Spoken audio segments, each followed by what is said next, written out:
nós estarmos aqui. Aleluia! É um privilégio nós estarmos na presença de Deus. Poderíamos estar em muitos outros lugares, mas o melhor lugar para se estar é na presença de Deus. Aleluia! É na casa de Deus, né? Glória a Deus! O tema que nós temos falado na Semana da Ceia é edificando minha família para a eternidade. Aleluia! E ontem, orando ao Senhor, pedindo, né, ao Senhor, Senhor, o Senhor quer nos dizer, né? Nesta quarta-feira, que o Senhor falou, edificando a família da fé para a eternidade. Ou seja, nós, os irmãos, né? Nós edificamos a nossa família em nossas casas, mas também nós edificamos uns aos outros aqui na igreja. E o Senhor quer falar conosco características que nós precisamos ter para edificarmos uns aos outros. Aleluia! Já posso pedir para Ju colocar em Atos, capítulo 2, a partir do versículo 42. Glória a Deus! Atos 2, 42. Nos diz assim: E perseveravam na doutrina dos apóstolos, e na comunhão, e no partir do pão, e nas orações. Em cada alma havia temor, e muitas maravilhas e sinais se faziam pelos apóstolos. Todos os que criam estavam juntos e tinham tudo em comum. Vendiam suas propriedades e fazendas e repartiam com todos, segundo cada um tinha necessidade. E, perseverando unânimes todos os dias no templo e partindo o pão em casa, comiam juntos com alegria e singeleza de coração, sinceridade de coração, louvando a Deus e caindo na graça de todo o povo. E todos os dias acrescentava o Senhor à igreja aqueles que se haviam de salvar. O contexto aqui de Atos 2 começa falando da festa dos Pentecostes, onde nós sabemos que o Espírito ali desceu e todos foram cheios do Espírito Santo e falaram em outras línguas. E todos os que estavam ali ficaram atônitos, vendo eles falando em línguas que eles não conheciam. E logo em seguida nos diz sobre a pregação de Pedro, uma pregação poderosa, onde 3.000 almas se renderam ao Senhor. Aleluia! E logo após, nós vemos isso, como a comunidade vivia naquela época. E é um exemplo para nós hoje, irmãos, como comunidade, como nós devemos nos portar, uns aos outros, como nós devemos nos edificar. E no versículo 42, diz que eles perseveravam na doutrina dos apóstolos, ou seja, a primeira característica que nós vemos que eles tinham é perseverança. Aleluia! E no que eles perseveravam? Na doutrina dos apóstolos. O que é a doutrina dos apóstolos? É um ensino contínuo, É o aprendizado da palavra de Deus. Queria pedir para a Ju colocar em Romanos 5, versículo 1. Em Romanos 5,1 nos diz como nós encontramos a perseverança. E diz assim: sendo, pois, justificados pela fé, temos paz com Deus por nosso Senhor Jesus Cristo, pelo qual também temos entrada pela fé a esta graça, na qual estamos firmes e nos gloriamos na esperança da glória de Deus. E não somente isto, mas também nos gloriamos nas tribulações, sabendo que a tribulação produz a paciência, e a paciência a experiência, e a experiência a esperança. E a esperança não traz confusão, porquanto o amor de Deus está derramado em nosso coração pelo Espírito Santo que nos foi dado. No versículo 3 diz: não somente isto, mas também nos gloriamos nas tribulações, sabendo que a tribulação produz a paciência. Em outra versão diz que a tribulação produz a perseverança. Ou seja, nós temos perseverança quando nós nos alegramos nas tribulações. E não é fácil, meus irmãos? Nós nos alegrarmos quando nós estamos passando por dias difíceis, porque dias difíceis vêm para todos nós, Mas quando nós perseveramos nas tribulações, nós estamos sendo moldados pelo Senhor. E a perseverança era uma das características que a igreja primitiva tinha. E eles perseveravam no mais importante, que era na doutrina, que era na palavra de de Deus. Né? O que é a perseverança? É a constância. Né? O sinônimo de perseverança, constância, dedicação. Eles se dedicavam a estudar a palavra de Deus. Né? E é uma característica que nós devemos ter. Nós devemos perseverar em buscar ao Senhor, porque o Senhor sempre tem algo novo para nós. Né? A palavra do Senhor se renova dia após dia. Né? Nós podemos ler o mesmo versículo hoje, mas amanhã o Senhor tem uma revelação nova para nós. Né? A palavra do Senhor ela vai se renovando. Então que nós possamos perseverar na palavra. E quanto mais nós estudamos a palavra, mais nós estamos capacitados para edificar uns aos outros. Né? Se nós estamos nos edificando para a eternidade, então nós precisamos perseverar na palavra de Deus. Né? No versículo 42 de Atos, também diz que eles perseveravam na comunhão e no partir do pão. Né? A comunhão aqui não era só um encontro, né, que eles tinham com os irmãos assim, para adorar o Senhor como nós estamos agora, mas eles partilhavam realmente a vida deles. Né? Eles cuidavam uns dos outros de maneira prática, mas também de maneira espiritual. Então eles tinham a comunhão e o partir do pão. E o partir do pão nos fala do quê? Da Santa Ceia, né? Que nós iremos participar no domingo. Nós partimos o pão, que nós nos lembramos do que Jesus fez por nós. Então eles perseveravam nisso também, na comunhão e no partir do pão. Então como nós andamos em comunhão? 1 João capítulo 1, versículo 5. 1 João capítulo 1, versículo 5. Nos diz assim: esta é a mensagem que ouvimos dele e que agora lhes transmitimos. Deus é luz e nele não há escuridão alguma. Portanto, se afirmamos que temos comunhão com ele, mas vivemos na escuridão, mentimos e não praticamos a verdade. Mas, se vivemos na luz, como Deus está na luz, temos comunhão uns com os outros. E o sangue de Jesus, seu Filho, nos purifica de todo o pecado. Ou seja, se nós andamos na luz, andamos em Deus, que é a luz, nós temos comunhão com Ele. E assim nós temos comunhão uns com os outros. Então o segredo da comunhão está em andarmos juntos em Deus. Né? É essa comunhão. Tendo comunhão com o Pai, andando na luz, temos comunhão com os nossos irmãos. Amém? A terceira característica é a oração. O versículo 42 ainda diz que eles perseveravam na doutrina, na comunhão, no partir do pão e nas orações. Nós sabemos que termos uma vida de oração, irmãos, é fundamental para todos nós. Né? A oração é o nosso relacionamento com o Senhor. Mas também através da oração nós nos fortalecemos como igreja, nós crescemos como igreja. Né? Nós temos a orientação do Senhor para saber o que o Senhor quer de nós como igreja hoje, né? O que o Senhor espera de nós, e nós conseguimos isso como? Em oração.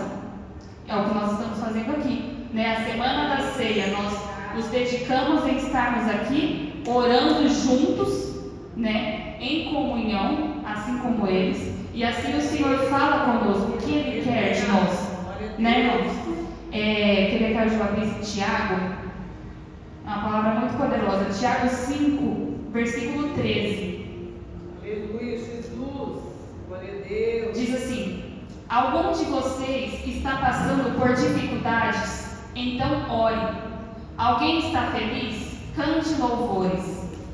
Alguém está doente? Chame os presbíteros da igreja para que venham e orem sobre ele e o unjam com óleo em nome do Senhor.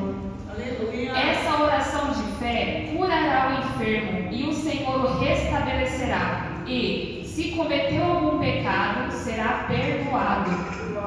Portanto, confessem seus pecados uns aos outros e orem uns pelos outros para serem curados. A oração de um justo tem grande poder e produz grandes resultados. A oração de um justo pode ir muito em seus efeitos, né? Em outra versão nos diz. Então aqui nós vemos várias situações em que nós devemos orar. Se alguém está doente, ore. Se alguém está enfermo, ore. Chame os presbíteros da igreja. E o que me chama a atenção, é até uma conversa que eu estava tendo com a Júlia esses dias, a importância de nós confessar os nossos pecados uns aos outros para sermos sarados. O Senhor, irmãos, Ele nos libertou de todo pecado, mas ainda nós temos um corpo corruptível, um corpo em pecado. Então nós não estamos isentos de pecado. E o Senhor nos ensina que nós devemos confessar uns aos outros os nossos pecados. Então nós precisamos ter esse ambiente, irmãos, de sermos vulneráveis um com o outro, para que haja cura. Quantas pessoas estão doentes dentro da igreja porque não foram curadas dos seus pecados, porque não confessaram os seus pecados? A Bíblia diz que para que nós possamos alcançar o arrependimento, alcançar a misericórdia, precisamos confessar a Deus e confessar uns aos outros, para sermos curados, porque a oração de um justo tem grande poder e produz grandes resultados. Então o Senhor nos chama para uma vida de oração, tanto na nossa casa, com a nossa família, como aqui na igreja, irmãos. Como é poderoso nós nos unirmos em oração. Eu sempre me lembro quando o Benjamin estava na UTI, eu sempre mandava um boletim, para a tia, para o tio, para as pessoas sempre falavam: estamos em oração por vocês, estamos em oração por vocês. Irmãos, isso nos fortalecia em saber que a igreja estava em oração por nós. Há poder na oração, irmãos. Há poder na oração. Nós podemos muitas vezes não ver ali naquele instante o resultado que nós esperamos, mas o Senhor está recebendo as nossas orações. O Senhor está ouvindo as nossas orações. Então nós, como igreja, precisamos ter uma vida de oração constante. Orai sem cessar, como diz em Tessalonicenses. Orai sem cessar, para que possamos nos revestir do Senhor. Amém? A quarta característica é temor. Versículo 43 diz: em cada alma havia temor, e muitas maravilhas e sinais se faziam pelos apóstolos. O que é temor? Sinônimo de temor: reverência, respeito, obediência. Uma vida de temor a Deus é uma vida de obediência ao Senhor, Uma vida de reverência, nós reconhecermos quem o Senhor é, como o Fábio disse, reconhecer quem o Senhor é, quem é que nós estamos adorando, e reverenciar ao Senhor, respeitar ao Senhor, obedecer ao Senhor. Como obedecemos a Deus? João capítulo 14, versículo 15.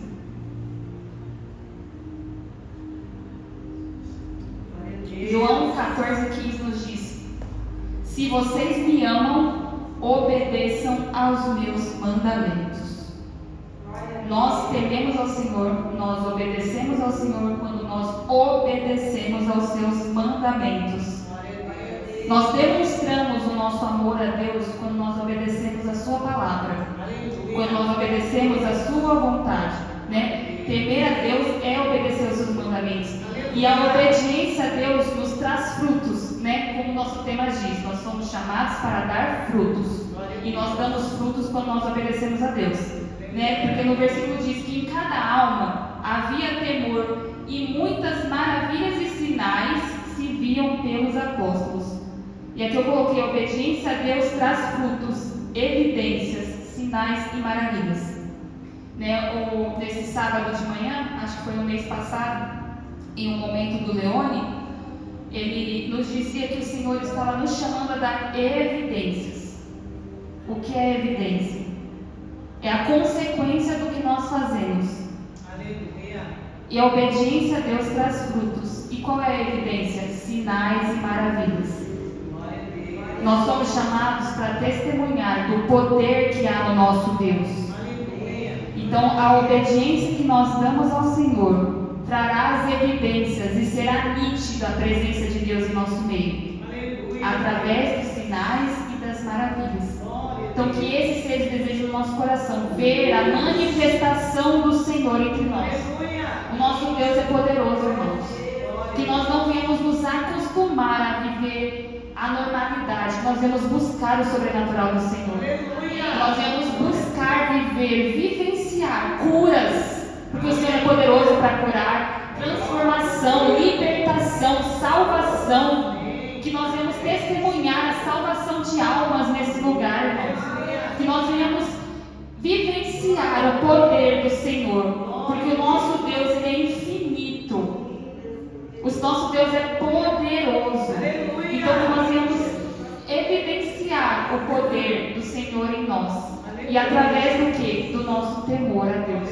Como diz em Provérbios, o temor do Senhor é o princípio da sabedoria. Ou seja, nós somos sábios quando nós tememos ao Senhor, quando nós obedecemos ao Senhor. A quinta característica é a unidade. No versículo 44 diz: todos os que criam estavam juntos e tinham tudo em comum. Isso nos diz sobre a unidade que havia naquele lugar. A Tia Nadir sempre fala no versículo, né? Salmo 133. Que é bom e é suave nós vivemos em união. E onde há união, o Senhor ordena a bênção e a vida para sempre. Eu sempre penso, qual é a diferença, qual é o antônimo, né, de temor não, de bênção e de vida. É maldição e morte, irmãos. Se nós não vivemos em união, é maldição e morte. Mas se nós vivemos em união, é a bênção e a vida do Senhor para sempre. Ju, coloca João 17, 20. O Senhor nos chama, irmãos, para vivermos em unidade. João 17, 20 fala da oração de Jesus pelos discípulos. E diz assim: não te peço apenas por estes discípulos, mas também por todos que crerão em mim por meio da mensagem deles. Minha oração é que todos eles sejam um, como nós somos um, como tu estás em mim, Pai, e eu estou em ti. Que eles estejam em nós, para que o mundo creia que tu me enviaste. Eu dei a eles a glória que tu me deste, para que sejam um, como nós somos um. Eu estou neles e tu estás em mim. Que eles experimentem unidade perfeita, para que todo mundo saiba que tu me enviaste e que os amas tanto quanto me amas. Aleluia. Irmãos, isso é muito poderoso. O Senhor Jesus diz: eu estou neles, ou seja, o Senhor Jesus está em nós. E tu estás em mim. Ele diz a Deus Pai, né? Tu estás em mim. Que eles experimentem unidade perfeita, para que todo mundo saiba que tu me enviaste e que os ama tanto quanto me ama. Aleluia. Ou seja, eu coloquei aqui: o mundo verá a glória de Deus em nós, se nós vivermos em unidade. Porque é um testemunho sendo gerado, irmãos. Nós sempre falamos do nosso testemunho que está sendo gerado no individual, mas é um testemunho sendo gerado aqui no coletivo. Quão poderosa é uma igreja unida. Quão poderosa é uma igreja em unidade. O Senhor não nos chama para vivermos em desunião, para falarmos mal uns dos outros, para desencorajarmos os nossos irmãos. Pelo contrário, o Senhor nos chama para vivermos em união, para que assim o Senhor ordene a bênção e a vida para sempre. Para que o mundo veja a diferença em nós, irmãos. Nós estamos vivendo tempos tão difíceis, famílias destruídas, relacionamentos quebrados, não há união dentro das casas. E o mundo verá a diferença em nós se nós vivermos unidos. Nós faremos a diferença se nós estivermos unidos, no mesmo propósito, no mesmo espírito, na mesma fé. É para isso que o Senhor nos chamou, para vivermos em união. Outra característica é a generosidade. O versículo 45 de Atos diz: vendiam suas propriedades e fazendas e repartiam com todos, segundo cada um tinha necessidade. Ou seja, nós vemos aqui um coração generoso, um coração que via a necessidade do irmão do lado e buscava suprir essa necessidade. E essa é uma característica que nós precisamos ter. E eu vejo que nós somos uma igreja generosa. Nós somos uma igreja que se preocupa com o próximo. Nós somos uma igreja que busca ajudar a todos que precisam. E isso agrada o coração do Senhor, irmãos. O sinônimo de generosidade, bondade, compaixão e piedade. Atos capítulo 25, 35. É um versículo muito conhecido. Atos 20, 35.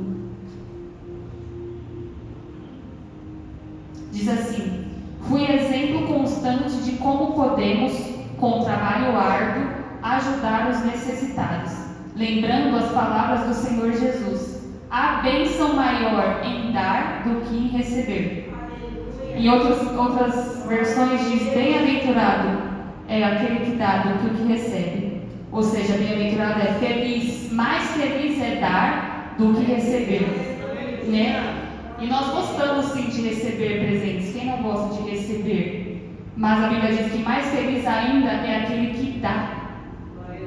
Então que o nosso coração tenha essa disposição em dar, em nos doar, como o Fábio diz, em servir. Nós estamos aqui para servir uns aos outros. Então que haja no nosso coração essa disposição em servir. Em Marcos capítulo 2, do versículo 1 ao 5, nos fala sobre o paralítico de Cafarnaum. E aqui nós vemos um exemplo de compaixão. Diz que dias depois, quando Jesus retornou a Cafarnaum, a notícia de que ele tinha voltado se espalhou rapidamente. Em pouco tempo, a casa onde estava hospedado ficou tão cheia que não havia lugar nem do lado de fora da porta, enquanto ele anunciava a palavra de Deus. 4 homens vieram carregando um paralítico numa maca. Por causa da multidão, não tinham como levá-lo até Jesus. Então abriram um buraco no teto, acima de onde Jesus estava. Em seguida, baixaram o homem na maca, bem na frente dele. Ao ver a fé que eles tinham, Jesus disse ao paralítico: filho, seus pecados estão perdoados. E aqui nós vemos um exemplo de compaixão daqueles 4 homens. Ao descer o paralítico numa maca, eles não se importaram com a multidão, eles não se importaram que a casa estava cheia, eles estavam ali dispostos a ajudar aquele paralítico a encontrar, com o Senhor Jesus e ser sarado, e ser curado. E é para isso que o Senhor nos chama, para nós ajudarmos o nosso irmão, independente do que for, irmãos. Se você pode, ajude. Independente do que seja, que o Senhor encontre em nós esse coração disposto em se doar, em servir, O Senhor Jesus, o próprio Senhor Jesus nos diz que veio para servir, para ser servo. Então que nós possamos também termos esse coração de servo. A outra característica é a alegria, versículo 46. Diz: e perseverando unânimes todos os dias no templo, e partindo o pão em casa, comiam juntos com alegria e singeleza de coração. Alegria, irmãos. A alegria, eu costumo dizer que a alegria é uma decisão, porque nós passamos por muitos dias difíceis, por muitas tribulações, por muitas coisas que não são fáceis. Mas o Senhor nos chama a nós encontrarmos a satisfação e o contentamento nele. E Paulo nos ensina isso em Filipenses capítulo 4, versículo 4. Filipenses 4, 4. Diz: alegrem-se sempre no Senhor. Repito, alegrem-se. Que todos vejam que vocês são amáveis em tudo o que fazem. Lembre-se de que o Senhor virá em breve. Não vivam preocupados com coisa alguma. Em vez disso, orem a Deus, pedindo aquilo de que precisam e agradecendo-lhe por tudo o que Ele já fez. Então, vocês experimentarão a paz de Deus que excede todo entendimento e que guardará o seu coração e a sua mente em Cristo Jesus. Por fim, irmãos, quero lhes dizer só mais uma coisa: concentre-se em tudo o que é verdadeiro, tudo o que é nobre, tudo o que é correto, tudo o que é puro, o que é amável, tudo o que é admirável. Pense no que é excelente e digno de louvor. Continuem a praticar tudo o que aprenderam e receberam de mim, tudo o que ouviram de mim e me viram fazer. Então o Deus da paz estará com vocês. Aleluia! Glória a Deus! Glória a Deus! Como eu me alegro no Senhor por vocês terem voltado a se preocupar comigo. Aqui é Paulo dizendo à igreja de Filipe. Sei que sempre se preocuparam comigo, mas não tinham oportunidade de me ajudar. Não digo isso por estar necessitado, pois aprendi a ficar satisfeito com o que tenho. Sei viver na necessidade e também na fartura. Aprendi o segredo de viver em qualquer situação, de estômago cheio ou vazio, com pouco ou com muito. Posso todas as coisas por meio de Cristo que me dá forças. Amém. Posso todas as coisas naquele que me fortalece. Nós sabemos que Paulo passou por muitas aflições, foi preso diversas vezes por pregar a palavra, mas Paulo sempre encorajava a igreja em estar no Senhor, em se alegrar no Senhor. Parece até contraditório, Paulo dentro de uma prisão dizendo para a igreja se alegrar. Então eu entendo que a alegria não depende daquilo que nós estamos passando hoje. A alegria é um estado, é onde você está. Se você está no Senhor, você tem alegria. Independente de qualquer circunstância, irmão. Paulo diz que ele aprendeu a viver, seja na fartura, seja na pobreza, tendo pouco ou tendo muito, porque ele sabe que ele pode todas as coisas no Deus que fortalece. Nós podemos todas as coisas no Senhor que nos fortalece. Então que a alegria de servir ao Senhor esteja sempre no nosso coração. Independente de qualquer circunstância, que nós venhamos nos alegrar no Senhor. No versículo diz que, versículo 46, diz que eles perseveravam todos os dias no templo, comendo juntos com alegria e sinceridade de coração. Ju, coloca pra gente Salmos 15, do 1 ao 5. Esse salmo é poderoso. Diz assim: Senhor, quem pode ter acesso ao teu santuário? Quem pode permanecer em teu santo monte?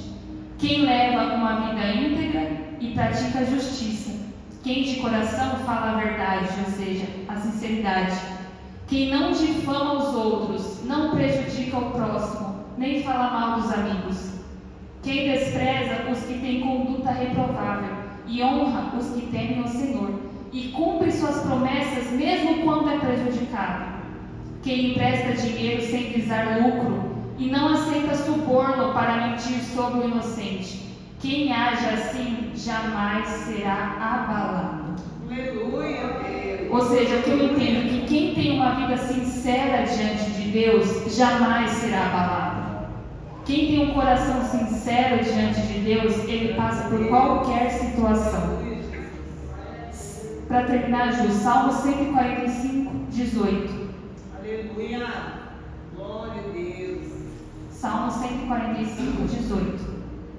Diz: o Senhor está perto de todos os que o invocam. Sim, de todos que o invocam com sinceridade. Amém. Ou seja, o Senhor está perto de nós, se nós somos sinceros diante do Senhor. A Bíblia diz que o Senhor procura os verdadeiros adoradores, que adorarão ao Pai em espírito e em verdade. Ou seja, que adorarão ao Pai com sinceridade de coração. É isso que o Senhor espera de nós, irmãos. Sinceridade de coração. Em Atos termina dizendo que eles louvavam a Deus e caindo na graça de todo o povo. E todos os dias acrescentavam ao Senhor à igreja aqueles que se haviam de salvar. Ou seja, nós precisamos sim edificar uns aos outros, crescermos juntos como igreja, orarmos uns pelos outros, fortalecermos uns aos outros, estarmos preparados para receber as vidas que o Senhor nos dará, através da palavra do Senhor, mas é o Senhor quem dá o crescimento. Não é na força do nosso braço, não é naquilo que nós podemos fazer, mas é na capacitação que vem do Senhor. Então que nós possamos buscar ao Senhor, irmãos. Eu tenho falado muito com o Leone em casa, que nós temos vivido muitas coisas esses dias. Muitas coisas mesmo, irmãos. Profecias têm se cumprido porque o Senhor está voltando. Se você ver as notícias, se você ver tudo o que tem acontecido, nos mostra que o Senhor está voltando. Então nós precisamos crescer como igreja, irmãos. Porque o Senhor não vem buscar qualquer igreja. O Senhor vem buscar uma igreja unida, uma igreja santa. Nós precisamos nos santificar todos os dias. Buscarmos ao Senhor todos os dias. Termos nosso relacionamento com o Senhor constante. Acumularmos óleo para que nós possamos resistir os dias maus até que o Senhor venha. Então que nós venhamos buscar ter essas características da igreja primitiva, que é um exemplo para nós, a igreja de Atos. Crescermos juntos em fé, no mesmo espírito, no mesmo amor, edificar as nossas famílias, edificar a nossa casa, buscar ao Senhor em casa, buscar ao Senhor no templo com os irmãos, nos enchermos do Senhor, irmãos. É tempo de buscarmos mais. Como eu disse na outra ministração, é tempo de buscarmos mais, é tempo de nos consagrarmos mais, de orarmos mais, jejuarmos mais, estarmos mais com o Senhor, para que nós possamos nos fortalecer como igreja, para resistir os dias maus, para alcançar as vidas perdidas e para que o nome do Senhor seja glorificado através das nossas vidas. Amém? Vamos ficar de pé? Vamos orar ao Senhor agradecendo por esta palavra? Sim, Pai, neste momento nós oramos, Deus, gratos pela Tua presença, gratos pela Tua palavra, Senhor, nós te louvamos, Deus, nós agradecemos ao Senhor pelo privilégio que nós temos, Pai, de meditarmos na Sua palavra, de aprendermos com a Tua palavra, Deus. Nesse momento eu oro por cada um de nós, por aqueles que estão aqui, aqueles que não puderam estar aqui, pedindo que o Senhor nos fortaleça como igreja, que venhamos edificar uns aos outros, que venhamos orar uns pelos outros, que haja união neste lugar, que haja manifestação, Deus, da Tua presença neste lugar. Nos capacita, Espírito Santo, nos encha, nos renove nesta noite, Pai. Que Teu Espírito, Deus, venha capacitar a cada um de nós, para que nós possamos fazer a Sua vontade, para que o mundo veja o Senhor em nós, para que o mundo veja a diferença em nós, para que as vidas sejam alcançadas e para que o Seu nome seja glorificado em nós. Que nós venhamos agradar o Seu coração, Pai. Que nós venhamos nos encher de Ti, Jesus, dia após dia, até o final. Que nós venhamos perseverar até o fim, até que o Senhor volte, Pai. Nós Te louvamos e nós Te agradecemos por esta oportunidade, pela Tua palavra, pela Tua presença, Senhor. É assim que nós oramos desde já e Te agradecemos. Em nome de Jesus. Amém, irmãos.